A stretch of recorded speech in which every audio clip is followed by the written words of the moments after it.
আজকের আলোচনার বিষয় হচ্ছে তামাক জাতীয় যে পদার্থগুলো আছে এগুলোর নেগেটিভ যে সাইডগুলো আছে ওই বিষয়গুলো নিয়ে আজকে আমরা কথা বলবো।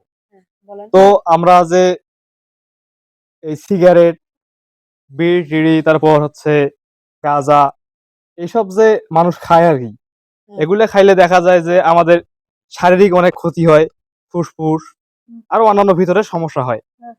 তারপর আরো আমাদের সমস্যা হয়, সেগুলো হচ্ছে এই যে অর্থনৈতিক ক্ষতি হয় আমাদের, দেখা যাচ্ছে যে ওটা কিনতে টাকা লাগে। তো এগুলো তো আমাদের ক্ষতি, তাই না? অনেক ক্ষতি হচ্ছে। যেই টাকা দিয়ে আমরা তামাকজাত দ্রব্য কিনে খাই, আমরা ওই টাকাগুলো দিয়ে ভালো জিনিস খাইতে পারি, তাই না? তো যদি আমরা ভালো জিনিস কিনে খাই সেক্ষেত্রে আমাদের আরো উপকার হচ্ছে। তো তোমরা একটু থাকো, আমি বাইরে থেকে আসতেছি।